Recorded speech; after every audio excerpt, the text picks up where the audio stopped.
when all of this went down, I said, "Oh, I need to talk to one man only." Sure, he wasn't promoting the event, but he's been a sounding board, and he's been quite vocal about this fight and Francis's chances in boxing. And you can never say that Eddie shies down or shies away, I should say, backs down from a little criticism or confrontation. And so here he is, the great Eddie Hearn of Matchroom Boxing, to talk about what transpired on Saturday with a headset now. Let's see if the audio sounds better than last time. Eddie, how are you? Did we lose him? Eddie, are you there? You got me now. You've just put your sound on. This is not my problem this time. No, this sounds This sounds better. You look great. You look Good. like listen, because my sound wasn't great for you last time, Ariel. Yeah. I've taken the liberty of looking like a right plonker with a pair of headphones on, like some kind of call center guy. Which is, it's actually what I used to do in my early years at school. I don't believe that. Sell windows on the phone. Yeah. Is that true? True story. You look like a telemarketer. I don't know if they have that over there. That's what I was. It's the toughest form of sales. If you can sell on the phone, you can sell anywhere and anything. Well, that prepared you, of course, for the life that you live now. So, great education there. I've seen your clips. Obviously, it was brilliant of your team to put out the YouTube clip of you talking about what happened. But now, 2 days later, Eddie, what do you think about what happened? Can you just go ahead? Tell us about what you thought of the scenes in Saudi Arabia. I mean, firstly, like the job the Saudis did on production, the show, just unbelievable, mind blowing. Going into this fight, I gave Francis Ngannou absolutely no chance whatsoever. No chance whatsoever. So, firstly, you got to give him the respect of whatever you want to say about Fury. He didn't focus enough on him. He didn't train hard enough. Probably all of what is correct. He's still the #1 heavyweight in the world. And Francis Ngannou has never boxed before. So, firstly, you have to give Francis Ngannou his respect. Secondly, I thought he won the fight. And for a debutant to beat the World Heavyweight champion is just the most unbelievable. And I know he has the respect of people and all that, but he should actually also be walking away with the greatest victory in the history of boxing. That's the reality. I can't believe he did it. Personally, I still don't think, it's difficult to say he's not a world-class fighter because I feel like he just beat Tyson Fury. But I look at it now and, we had a meeting, me and Francis, about, 5-6 months ago. And he asked me to make the Anthony Joshua fight. And I went back to AJ and I said, look, I've met with Francis Ngannou. What a lovely gentleman. What do you think? And he went, I'm not interested in, I don't like the gimmick stuff. I just want to win the World Heavyweight Championship. So I'm like, okay. Now I'm looking at it and I'm thinking, Francis Ngannou against Anthony Joshua, perhaps in Africa, perhaps the Rumble in the Jungle 2, is one of the biggest fights in the history of the sport. And I promise you this, respect to Francis, easy work for my man. And I know, Ariel, I know you're getting a little bit high right now. I know the MMA world are just walking in the clouds, but we'll bring it straight back down to reality but the things that he did, like the fun, I've never seen Tyson Fury. He looked petrified.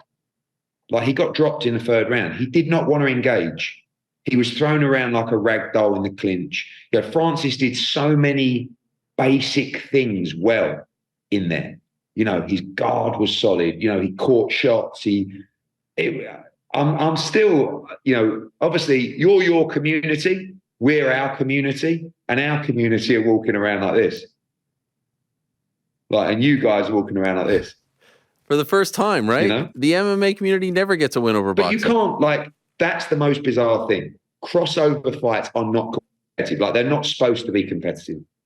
This is like a boxer that has never fought MMA before going in and not just knocking out a UFC guy, but actually competing with him in terms of skill. Yeah. I can't believe it. So it's amazing. And I think I gave him no chance. And I think easy fight for Anthony Joshua, but he just beat Tyson Fury. So I don't really know what to say.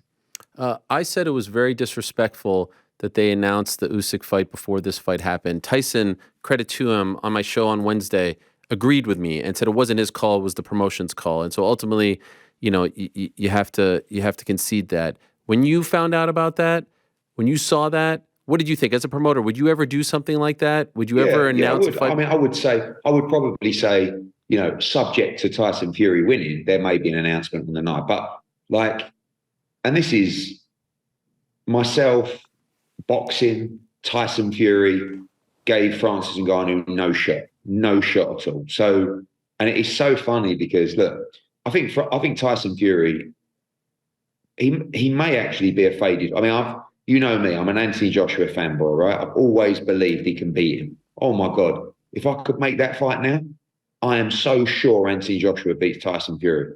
But anyway, that's another conversation. But with the making of that fight, it's quite funny because Tyson Fury's a clever guy, right? I mean, the fact that he didn't do a press conference after the fight was, he likes it his way. Talk Sport want to criticize him, he bans them, right? Has a poor performance, no press conference. He knew that Usyk doesn't really want to fight on December 23rd. He's not really prepared well enough for December 23rd. So he used that to his advantage in the last week, saying, Usyk, you better be a man of your word. We're contracted to fight on December 23rd. You better not pull out. And then obviously Usyk knew on the night there is absolutely no way the 23rd could work. And then he calmly gets in the ring and says, yes, of course, December 23rd. Are you a man of your word? You've been calling it all week. Let's go. And Tyson Fury goes, have a good Christmas all. I'll see you sometime next year. So it's an interesting dynamic now. I mean, I said after the interview, it's a bit of a snap reaction that the Usyk Fury fight is dead. It's obviously not dead. It's still a big fight, but the value of that fight has plummeted because really you want to see him rematch Francis Ngannou, and I think Francis Ngannou now sits there with plenty of opportunities. I still believe, I saw some comments today online, people saying, Ngannou should come back with a follow-up fight with a lower level opponent. Bad idea. Really, really bad idea, because there is a chance that he got lucky on Saturday night in some respect. And you can't take away from the performance. But trust me when I say he can get beat by any heavyweight in the top 50 in the world. I promise you. Like, showing on Saturday, maybe he could beat them. The risk of that, what you have to do if you're Francis Ngannou now, is you have to rematch Tyson Fury or you have to fight Anthony Joshua. And, I've been in touch with some of their guys and people in Saudi Arabia as well. And if Usyk has to fight Fury, which I believe he will, AJ against Francis Ngannou. It is, and the winner fights the winner of the other fight. And listen, if Francis Ngannou, I keep saying beats Tyson Fury, I think he did, but whatever, and beats Anthony Joshua, he should fight for the world heavyweight title in 2 fights. So that way you're getting the credibility. AJ against Ngannou is absolutely massive, massive. 2 giants next to each other. And, who knows what's going to happen? I can't even believe we're debating this on a Monday morning, but fair play to your boy. He pulled it out of the bag. Oh my He didn't fumble it. He did not fumble it. He in fact trademarked that, and he shoved it down saw everyone's it. throat. You think, and I understand, you're his promoter. I suggested before we spoke that the biggest fight for him, if he has to go to MMA, if he has to go back to MMA because he has a deal with PFL, is Ngannou versus Wilder in MMA. That Wilder's the only one who's crazy enough to go over there and do an MMA fight. Let's be honest, Francis isn't going to wrestle him. Not being funny. Have you seen his legs? Like, if Francis Ngannou kicked Deontay Wilder's legs, they would literally snap in half. Wilder's a boxer, very dangerous boxer, very exciting boxer, very talented boxer. Listen, the money for Francis Ngannou now in boxing, he ain't going back. He ain't going back. I mean, the money that I know that AJ against Ngannou could generate. What could Francis get for a fight like that? I don't want to put myself in a bad position. A lot more than he got on Saturday. Okay. And so why, in your opinion, could you tell us why Francis versus AJ is a bigger fight than Francis versus Wilder in boxing? In boxing, In because boxing. AJ is a global superstar. Deontay Wilder is a solid name, big name in America-ish through the Fury fights, not anywhere near the same level. I mean, you're talking about a two-time heavyweight world champion. You're talking about a guy that has endorsement deals, broadcast deals all over the world. It's a monstrous fight. And you know the mad thing, the really mad thing, when the bookmakers price that fight up, they make it competitive.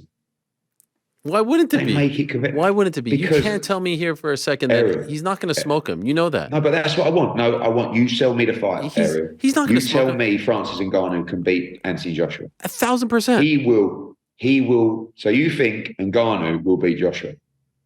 Not only do I think Ngannou can beat Joshua, I think you're being incredible. You're doing the same thing that you did. I love it. I love it. Actually, one second. But this is why. No, but all of a sudden we've gone from a night that's farcical, right? Pre-fight on Saturday. That was you and AJ that said that. Absolutely. Yeah. No, you and not AJ. No. AJ said it was me. a gimmick fight. AJ said it was a gimmick fight. I'm saying he wasn't interested in the gimmick fight when it was proposed to him. He's not, so, but a lot of people's perception pre-fight Saturday was that fight was farcical, right? We are now in a position where we're debating if Francis Ngannou beats Anthony Joshua. Take my money. Yeah. Prove me wrong. And listen, he can punch. There's no doubt. I mean, Fury, I think his resistance isn't what it was.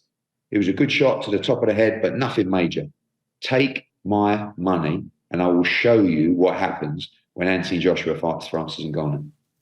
Ngannou lands. I said 3 rounds on Saturday. You're insane. You're insane for that. I'll be a little bit more generous. 6 rounds. Ngannou lands that punch that he landed in the 3rd round. I don't know if AJ gets off the mat. Oh, Ariel. You're crazy. You know what? I saw one of your tweets earlier. Tell me. This is going to be like. It's so good. I don't know. It was like talking about how Francis is like. Yeah. I see some of the boxing people being like, oh, tell him to go fight Derek Chisora or Dillian White. Are you kidding me? First of all, when's the last time Anthony Joshua truly outboxed and knocked someone out who he didn't fight on 5 days' notice? When is it? Jermaine Franklin? Well, he didn't knock him out. He won every round. Yeah, Jermaine Franklin. I mean, not exactly one for the highlight reel. But did he knock him out? I mean, don't forget, this is a guy that's boxed White, Klitschko, Parker, Takam, Povetkin, Ruiz, Usyk. Yeah, is he knocking them down? Is he knocking them out? Of course, mate. What do you mean, course? Jermaine Franklin fight. I thought I was taking a NyQuil. I thought I was going to bed watching that fight. That's the fight. That's the one that you're going to put on the mantle for what Francis did. I will give you unbelievable. When we make this fight, right? Oh, I'd love it. The odds that I will give you for Francis Ngannou are going. Literally, you are going to put every property, every bank account, cars. Maybe your studio, that laptop, anything else you've got in the studio of value, you are going to put it on this fight with the odds I'm going to give you for this fight. And I'm telling you, but this is what we want. No, it's beautiful. This is what it's barbershop talk, right? That's what we call it here, right? Yeah, it is. And listen, I have to give, because I saw an interview with Ngannou and they all poked the bear. Eddie Hearn said this. He said, Eddie Hearn, what does it know? I give him the respect. You can't not respect what he's done. Like, you can say Fury wasn't focused. You can say this. He's gone in there under immense pressure against a guy that is difficult and awkward. And just to explain it to people that might not follow boxing as much, the little things that Fury does that work with like 99% of boxers just didn't work with Francis Ngannou. Like the feints, the traps that he's setting. And got whether that was brilliance or naivety, doesn't really matter. But I have to give him respect because he took a few shots early in the fight, seemed to take it well, good chin. He put him down. And listen, it was a close fight. I felt like he won the fight by 1 or 2 rounds. Mm-hmm. But still, I can't, if he would have won, which probably he should have done, it's just like, it is the greatest victory in the history of the sport. It really is. So I feel a bit for him on that front. And I think Tyson's gonna find it difficult over the next few weeks because it's going to be on top of him. And he doesn't like that. He won't like the criticism, and he'll probably take a break from social media and just sort of slip away and say, I'm going to just chill and family time and Christmas and stuff like that. But it will hurt him, the criticism, because it's massively tainted his legacy. We had an impromptu visit from Turki Al-Sheikh, His Excellency. He called into the show before. Oh, really? Yes, Yeah. yes. He just came in, and he says that there's something on the table for Francis. I asked Francis what this is. He wouldn't say, of course. Are you trying to make AJ versus Francis? Is this something that can happen in 2024? I messaged Turki Al-Sheikh after the fight, and I said, I feel like this is the biggest fight in boxing. AJ against Ngannou right now. Do you think AJ Ngannou is bigger than Ngannou Fury too? Available fight. So that's a good question and a tough question. I think it's a massive fight, Fury and Ngannou too. But the fact that Fury, don't forget the press release we saw. Yeah. Fury Usyk signed. Right.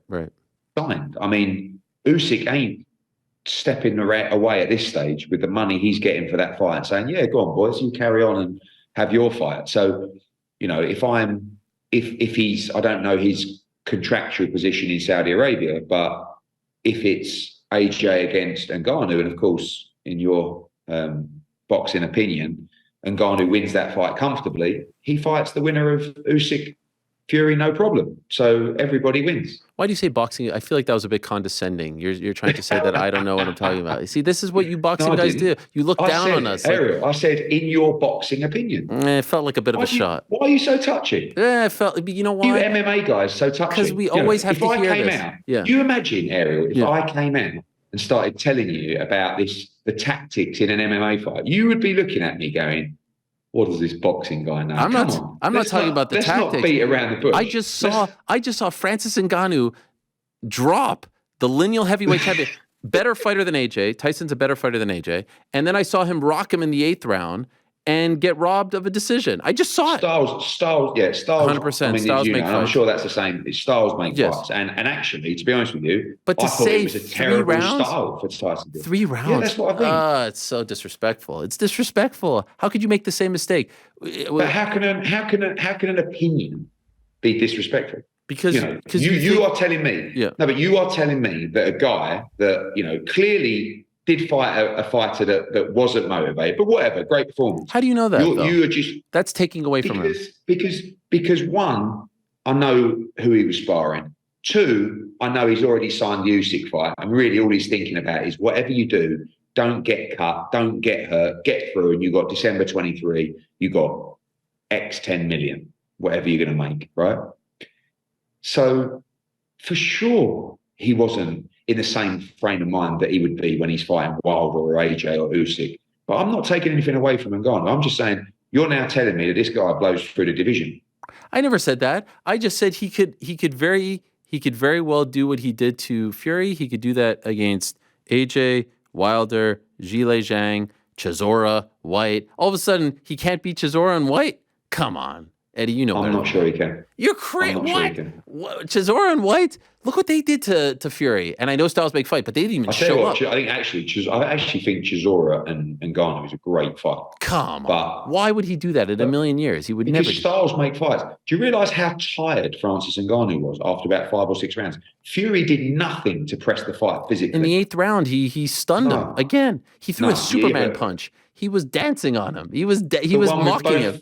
Both feet off the floor. Yes. Yeah, but it's more the physical side. If it's a physical fight, Ariel, you're making a fighter work. He's fighting on the inside. He's trading with you. That's what Tyson needed to do. But he was either fearful of the power, fearful of the cut, fearful of getting beat, that he never pressed the fight. And he let Francis Ngannou fight at a pace that was actually comfortable for him. Watch his body language fight. Francis, 5th, 6th, 7th round, he was starting to tire, and he did really well himself to stay with it physically in the fight. But you've got to press him. You've got to make him empty the gas. And fighters like Chisora and White are physical fights every time. You know, they're fights where you're in the trenches every round. You're throwing punches. You're getting hit to the body. They're different kind of fights.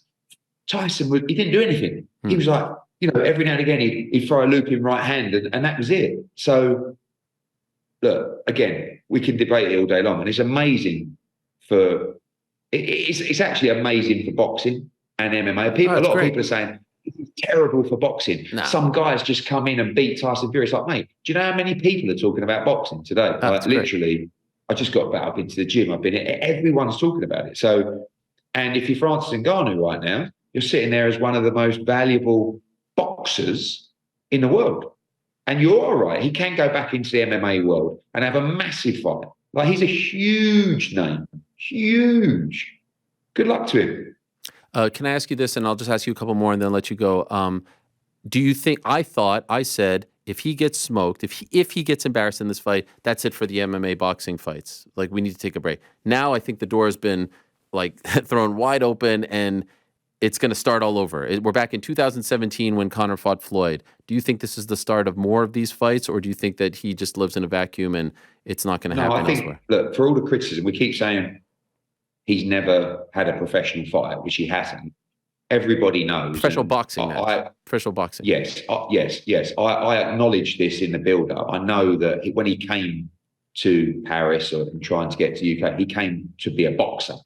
He didn't come to be a mixed martial artist. The boxing was his love. So he definitely has some fundamentals. Conor McGregor also was an amateur boxer. Conor McGregor has boxing fundamentals. I really don't think there's many. You'll know more than me, but I'm sure there is another 1, 2, 3, 4. I mean, who actually have a boxing background without having professional boxing matches.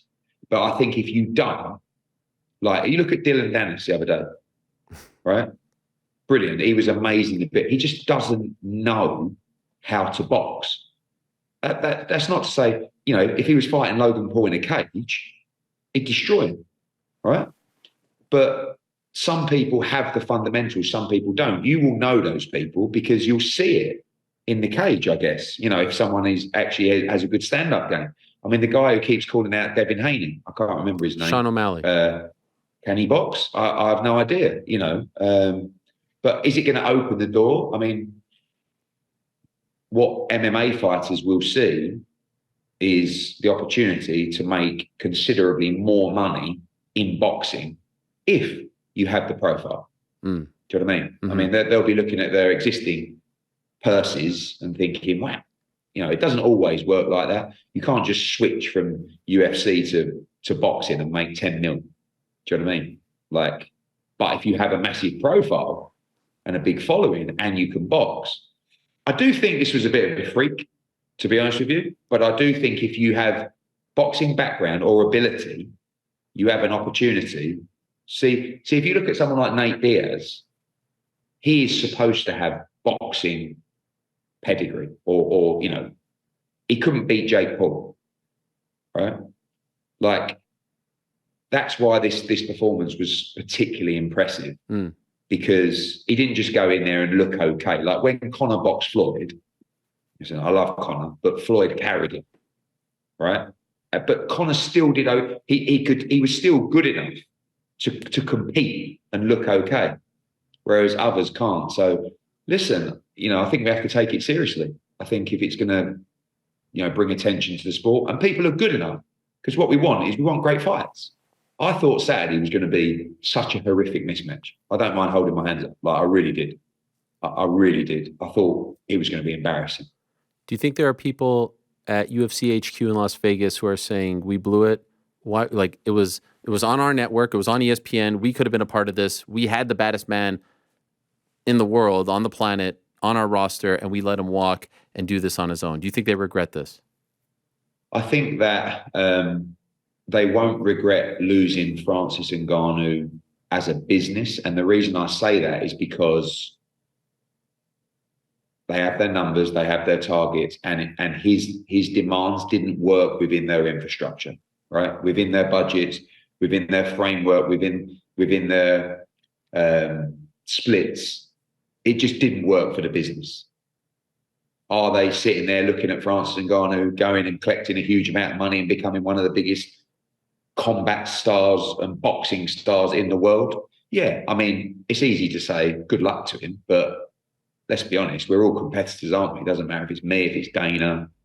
I'm sure Dana's not crying about it, but I think he would also be surprised with what Francis has done. And like him, think that his demands were too much, think whatever. You got to respect him because he took the chance, went out there, did his own deal, and just rolled the dice, and it double six. And he's like probably the best job in the world right now to have is Francis Ngannou's manager. Yes, it is unbelievable. It's It's unbelievable. Really, really is. Seeing everyone try to court him. Last thing, what do you predict happens? What do you think he does next? I mean, there are only two. If Fury fights Usyk, which you have to think is going to happen, there is really only two mega fights for him. I think one is Wilder and one is AJ. I think he does one of them. I really do. I don't think he's going to want to step back and take a smaller fight for less money because honestly, the risk is heavyweight boxing as well. Like it's not worth it. And he did the right thing. When I met him, I said, well, what about if you have a couple of heavyweight fights? I told you, this is what I said to Nate Diaz, and they were both 100% right, which is, no, just in case we're not very good, we're going straight to the big one. But what you don't want to do now is take smaller money to take an easier fight and then not look great in that fight or get wobbled or get beat or get dropped. And everyone goes, oh, that was a fluke or that was just a weird night. You've got to capitalize now. You've got to go back to the kingdom or you've got to go to other site or whatever and just say, how much money is in a fight between Anthony Joshua and Francis Ngannou? You imagine these two absolute giants standing next to each other. And you're quite right, Eric. The believers will say, Ngannou punches too hard for AJ. He's going to be more confident now. He's going to be better. Those two particularly will definitely be true, by the way. He beats Anthony Joshua and he's going to beat Anthony Joshua and he's going to rematch Tyson Fury for the undisputed heavyweight world championship. I mean, listen, I've just sold it to myself. Where do I sign? I know. But what a weird and wild weekend. Amazing. Unbelievable. And the only disappointment is that this man should be walking away, in my opinion, right, with the greatest victory. I mean, it's not even close. You talk about Buster Douglas, Tyson Fury, Mike Tyson. You talk about Andy Ruiz, Anthony Joshua at the Garden. Not even close. He's never had a professional fight. It's the most remarkable performance, an event inside a ring that anyone's ever seen. And, I know he's got the respect of the people and everybody loves him, but imagine if he got the win. Oh my God. Yeah. Those scenes of him, being carried out and the arms, it would be incredible. By the way, just very quickly, two things. December 23rd, is that now your date? If it's not Fury Usyk, because I thought that they were trying to steal your shine. We've been a bit hustled out of it. I always felt like they wouldn't go on that date, but they waited long enough to give us less than 8 weeks. So we're talking to DAZN today, actually. But, Ben Eubank, it's such a huge fight and it's 7 and a bit weeks. So I think that's going to be mid to end of January. But there is a chance AJ could fight December 23rd. Against who? So we'll see. I don't know yet. I don't know. He's going to take a tune-up fight before the Francis fight? That's a mistake. We'll see. But when do you think Francis will want to fight? I mean, he told me I'm speaking to the right guy because you're more or less his agent then. And also I just spoke to him on the air. February, March. Okay, well, we'll wait. Okay. We'll wait. All right. But is Ben Eubank signed? Imminent. Okay. It's just the date now. You're going to see that fight in the UK in January. There's a guy back there, New York Rick. He says that's his most anticipated fight in any discipline. It's the biggest fight. I mean, it is one of the biggest fights in the history of British boxing. It's the biggest British fight outside of AJ Fury. And it's actually close to that. It's an absolute monster. So we hope to get it locked in this week. Okay. And then the last one, Amanda Serrano, 3 12-minute rounds on Friday. Yeah, good. I didn't watch the whole fight. I mean, she's amazing. She's through 1,200 punches. Yeah. Listen, for me, I'm a believer that women definitely have the right to fight under the same circumstances as the men in many different ways, financially, commercially, duration. I like 2 minutes because I feel like it's been such a great format for boxing. And I think that sometimes you can slow down a little bit over 3 minutes. There's no fighter that's going to fight at exactly the same pace over 3 minutes as 2 minutes. really comes down to the governing bodies because they're going to rule over it. Obviously, the WBC saying no, we're not going to allow it. The other governing bodies allowed that particular fight, but it all comes down to the rules. I mean, if the governing bodies say we only allow 12 threes, everyone's going to do it. Okay. If they don't, they're not going to do it. But respect to Amanda Serrano because she's pushing the boundaries and still all action, entertaining, and she'll have one eye, of course, on Cameron Taylor on November 25th. You also have the interim champion in WBC, Sky Nicholson. If she wins on that card, she'll be mandatory for Amanda Serrano. Right. Yeah, she'll be the mandatory for Amanda Serrano.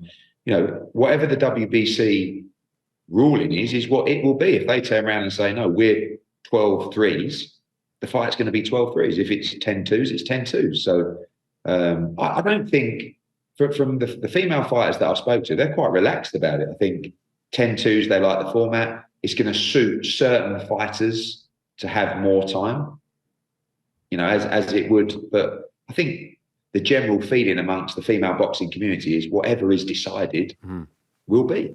I think, and I think respect to Amanda for pushing the boundaries. And for me, as a TV format, I think 10 twos has really helped the growth of boxing to be very entertaining in the female code. I also understand that at the very elite end, sometimes you may see an even better fight over 12 threes. Maybe it's 10 threes as a compromise. I have no idea, but it's good to push the barriers. Well, I saw you in Manchester. That was a lot of fun. I said that I was hoping to see you in Dublin. I will not be in Dublin, so I'm sorry to all my Irish friends. Why is that? You messaged me that last night. When you text me that last night, I didn't know if that was like saying to me, you guys aren't bringing me to Dublin. No. Or you were just busy. No. Well, do we need to talk about this on the air? I mean, it's a little bit. Well, I kind of feel like public negotiations are sometimes. No, I was told my services weren't needed, and. We'll have to look at that. I wasn't aware of that actually. I was told when you sent me that message budget, last night, I didn't. Maybe not needed, but maybe I'm too expensive. I don't know. Who knows? Well, this has been a problem with your rapid growth. Yeah. There was some concern. They said that I was a little bit more popular than you in Dublin, and you were feeling like I was out. Who am I to judge? But I was ready to go. Not just in Dublin area. I had it locked off. But the good news is I feel like with your current flag waving of Francis Ngannou, maybe you might become a little bit less popular in boxing. No, stop it. Because I feel like the MMA world and the boxing world is going to be like this now. Next thing you're going to tell me that this kid can beat Devin Haney. Devin Haney put out a tweet. He says he wants me at the fight on December 9th. But listen, who am I to... Well, listen, let me work on the behind the scenes. I think you're a fantastic asset to our events area. Well, I appreciate it. I think you are an absolute world-class comment, even though you did Misfits the other week. Yeah. I appreciate that. And you did it without even being able to speak. What a pro. I know. Thank you. You're the only one to bring that up. I do love the sweet science. I never said this was MMA versus boxing. I did find it funny that all the boxing people are all up in arms afterwards. You know what this was? This was one guy sticking it to everyone who said that he was an idiot for daring to dream. And that was the real story, in my opinion. It really wasn't MMA versus boxing. And I agree with you. Boxing just gained a new star, which is great for boxing as well. So it's happy days for everyone. Respect to Francis Ngannou. Thank you, Eddie. I appreciate it very much, as always. And this weekend, Joe Cordina, the best promo of 2023. Can we get Alex Haynes a promotion? Can we get him an Emmy? Can we you keep every time I do an interview with you, you mention Alex Haynes, right? He's the best. And now, but then what happens when we have his annual review? I mean, it's just like literally. Give him a promotion. That was the best. The Wes Anderson. Just tell me the number. Tell me the number. The one of you with the telescope. It was amazing. Oh, it was fantastic. He's very good, Alex Haynes. Best in the business. And we're off to. We just flew back and got back from Mexico today. And we're off to Monaco on Wednesday for by royal appointment. Enjoy. Joe Cordina. Enjoy. Good luck. Thank you, Eddie. There he is, the great Eddie Hearn of Matchroom Boxing. Yes, that is the promo of the year, maybe of the century. And I'm looking forward to that. Joe Cordina, who had the knockout maybe of the year last year, certainly on the short list. He's back on DAZN this weekend.